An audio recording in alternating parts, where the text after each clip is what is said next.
Praise the Lord. Oh, hallelujah! Praise the Lord, no? Hindi aksidente nga wala maaari ka diri sa umaga, kundi ginbuyok ka sa Ginoo nga magpalapit diri sa among simbahan ng umaga. Pamatik ng pulong sa Diyos. Kag makamatmad kung ano kamayo, kano kamanggaran, kag ano kadako sa ato Diyos ng saligan. Amen? Ginawin ka ko kita ng tanan, no? Ang among mga membro, ang among mga upo diri sa simbahan, welcome sa inyo tanan. Subungan sa among mga bisita, salamat na ari ka mo subong aga. Kabay gid nga ang balaan ng Espiritu manghikot sa katagi puso, hanggang makasigig-sigig ka mo. Bisan din nga simbahan, hindi lang din sa amon, kundi kada Domingo, obligasyon ta nga magsimba, mamatis ang pulong sa Diyos. Kaya amon ang nakutaan sa Diyos sa atong kabuhi, no? Wala sang imposible kung ang Diyos ang mangigot sa atong tagipusoon. Kag kinanglan, ready kita adlaw-adlaw kay man nga kaabot ang kamatayon, hindi mataktan ang tiyon. Why subong, why buwas, why sa dason nga adlaw. No? Amen? Amoy na nga kinanglan lagi magkalapit sa Ginoo pamamatik sa pulong niya. Kag para nga may pangabuhin ka, hindi ka mamati ka magapos. Ay, tunggan nakagayuhan mo. Tiya pagsulod, lapos. Pagbuhat sa simbahan, limtan. Ikinanglan, pangamuyoon ta, ang pulong kabatian ta.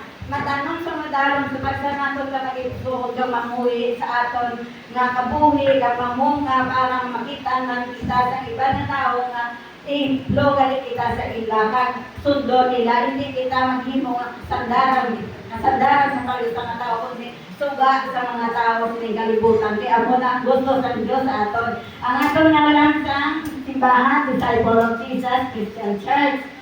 Ang sugo sa Diyos, imuon ko ng disipulo, ang tanan ng mga tao. Ano pag-imo ka disipulo, mga tao, kung kapatid, wala kita napalapit sa Ginoo, wala kita nagasimba, wala kita natuon pulong. No, kinanglan abriyon ka na ng Biblia, hindi ka na napapagyayabukan sa balaitan. Abriyon ka na nakapasahon para dira ka makalaan kung ano ang kagustuhan. Kag hindi gusto sa Diyos atong mabuhay. Amen? O, sa liwat, welcome din. Sa sininga, sa simbahan, gabay, na magpadayon di katanan sa pagnakat sa Ginoo. Amen? Gabi na, Pastor Elif, sa warm welcome address, no? Words of welcome. Kaya sa mga tiyo, pagkakakto naman kita sa atong nga labo, kaya nga pagkadalo ni Pastor Elif.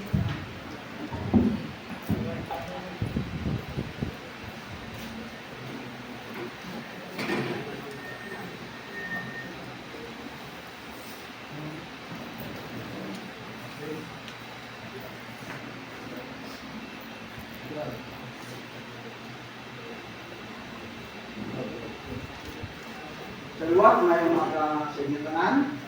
Salamat sa Diyos sa iya kaayo katutong sa patsa ng kapiwi. Salamat sa ika-siyam ng anibersaryo sa sininga simbahan nga sa din ngayon happy kita tanan. Tungod siya tungod ang Diyos naghatag sa ating patong kapiwi nga sa din hindi ka bayad na kailangan sa kanila pero para sa atin.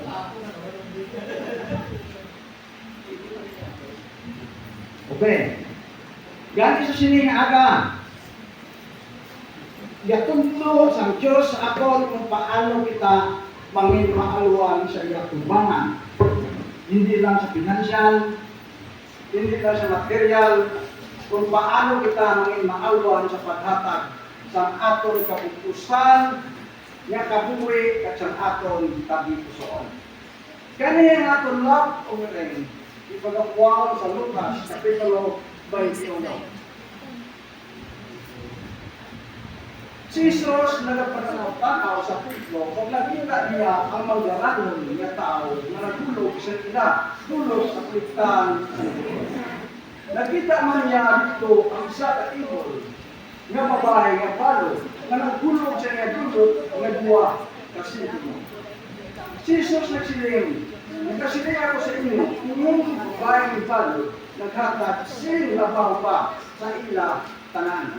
Kahit ang pa naghatag ikat sa sobra sa ila mangga, pero inyong palo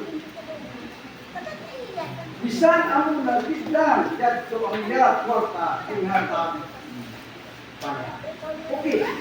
Ano ba ang puot si Ganon? Sini, namisay.